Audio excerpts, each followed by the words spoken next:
आपका नियम क्या है? अगर मान लो 1 नंबर में क्वेश्चन आएगा तो आपको कितना लिखना है पहले वो समझ लेते हैं। तो किरचॉफ का नियम के आधार पर धारा का नियम तथा उल्टता का नियम समझाइए। मतलब किरचॉफ के 2 नियम थे, एक आपका धारा का नियम और दूसरा आपका उल्टता का नियम। तो इन दोनों को पहले हम विस्तार से समझ लेते हैं।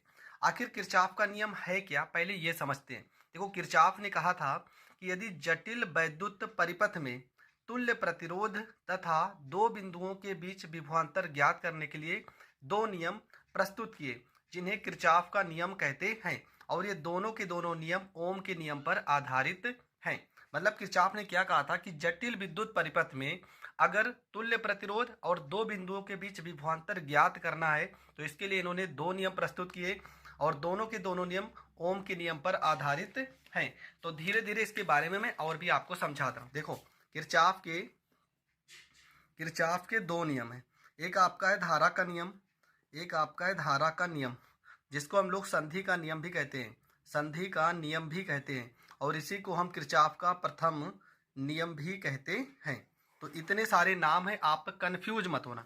दूसरा आपका होता है उल्टता का नियम, उल्टता का नियम, और इसी को हम लूप का नियम भी कहते हैं, लूप का नियम भी कहते हैं। और इसी को हम किरचॉफ का दूसरा नियम भी कहते हैं, दूसरा नियम भी कहते हैं। इतने सारे नाम हैं, कंफ्यूज मत होना, इसमें से कोई भी नाम पेपर में आ सकता है।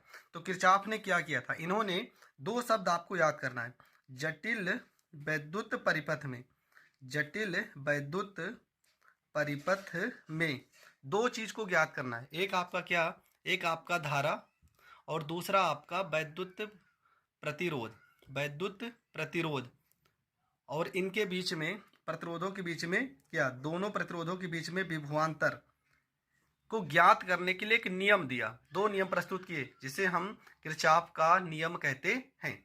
आपको क्या लिखना है कि किरचॉफ ने जटिल वैद्युत परिपथों में दो बिंदुओं के बीच विभवांतर और धारा को ज्ञात करने के लिए दो नियम प्रस्तुत किए, जिन्हें किरचॉफ का नियम कहते हैं। और ये दोनों के दोनों नियम किसके नियम पर आधारित हैं, ओम के नियम पर आधारित हैं। ओम के नियम का फार्मूला क्या है, V बराबर I इंटू आर। ओम का नियम कहाँ पर लागू होता है, तो ओम का नियम धात्विक चालकों पर लागू होता है। तो इतनी सारी चीजें आपको किरचॉफ के बारे में पता होना चाहिए। तो ये आपका हो गया किरचॉफ का नियम। अब हम पहले नियम को डिस्कस करते हैं। तो ये आपका हो गया किरचॉफ का प्रथम नियम। इसमें क्या क्या आपको लिखना है और कितना पेपर में लिखना है, वो सारी चीजें मैंने यहाँ पे लिखी है। तो देखो, किरचॉफ का प्रथम नियम, जिसे धारा का नियम या संधि का नियम या फंक्शन लॉ कहते हैं। इतने सारे नाम है। किरचॉफ का प्रथम नियम, दूसरा नाम है धारा का नियम और तीसरा नाम है संधि का नियम, और इसको इंग्लिश में फंक्शन लॉ के नाम से भी जाना जाता है। तो एक छोटा सा ये आपका फिगर बना है। देखो, इसमें दिखाया क्या गया, यहाँ पर जिस बिंदु O पर ये सारी किरणें आकर मिल रही हैं, तो ये आपका है संधि। जहाँ पर सारी की सारी धाराएं आकर मिल रही हैं, इसे हम कहते हैं संधि या जंक्शन। देखो, ये धारा आ रही है, ये भी आ रही है, ये भी आ रही है, और ये वाली धारा जा रही है और ये भी जा रही है। मतलब एक चीज तो यहाँ से क्लियर होगा कि जितनी भी धाराएं संधि पर आ रही हैं, अगर इन सबको हम जोड़ लेते हैं तो इनका बीजगणितीय योग क्या होगा, इनका बीजगणितीय योग होगा 0।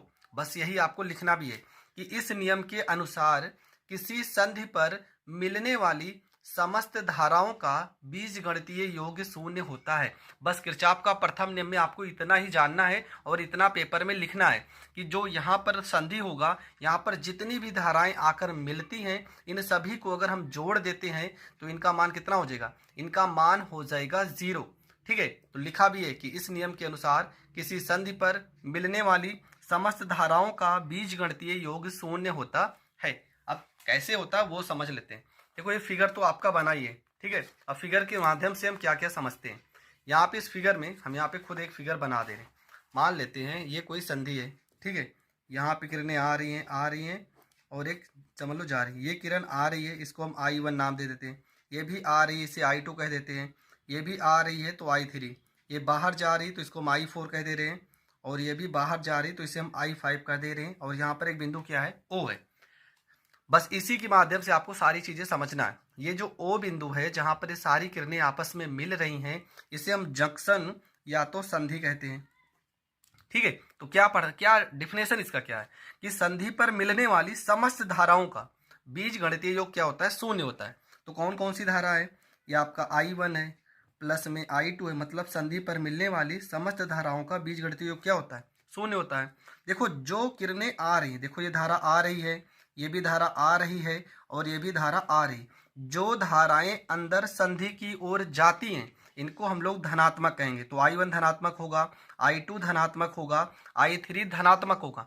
लेकिन देखो ये I4 और I5 ये दोनों धाराएं संधि से बाहर की ओर जा रही हैं। तो जो धाराएं संधि से बाहर की ओर जा रही हैं उनको हम माइनस से दर्शाते हैं। तो I4 और I5 ये क्या हो गया, माइनस हो गया, पर इन सबका योग कितना होना चाहिए, 0, तो यहाँ पर हो जाएगा 0। अब यहाँ पर अगर देखा जाए I1 प्लस में I2 प्लस में I3 को अगर हम रोक लेते हैं तो I4 को इस साइड भेजोगे क्या हो जाएगा, प्लस में I4, I5 को इस साइड भेजोगे प्लस में क्या हो जाएगा, I5 हो जाएगा, I5 हो जाएगा ना। तब यहाँ से क्या क्लियर हुआ कि जो आने वाली धाराएं हैं वो जाने वाली धाराओं की क्या होती हैं, बराबर होती हैं। यहाँ से एक चीज ये भी क्लियर हो गया कि जो धाराएं संधि की ओर आ रही हैं उनको अगर जोड़ा जाए और जो धाराएं संधि से बाहर की ओर जा रही हैं उनको अगर जोड़ा जाए तो ये आपस में बराबर होंगे। तो आगे देखो क्या क्या हमने लिखा है, इन सारी चीज़ों को हमने यहाँ पर लिख के दर्शा दिया। तो यहाँ पे देखो I1, I2, I3 ये तीनों धनात्मक होंगे और I4, I5 ऋणात्मक होंगे। इन दोनों को अगर हम इस साइड भेजेंगे तो ये हो जाएंगे प्लस में। तो यहाँ पर हमने लिखा भी है कि संधि पर आने वाली धाराओं I1, I2, I3 को धनात्मक चिन्ह से तथा जाने वाली धाराओं I4 तथा I5 को ऋणात्मक चिन्ह से दर्शाते हैं।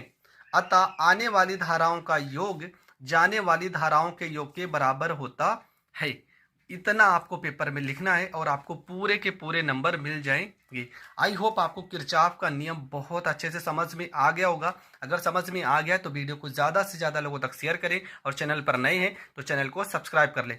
किरचॉफ का जो दूसरा नियम होगा इसका नेक्स्ट वीडियो में आएगा, डिस्क्रिप्शन में लिंक होगा, आप वहाँ से जाकर उस वीडियो को भी देख सकते हैं।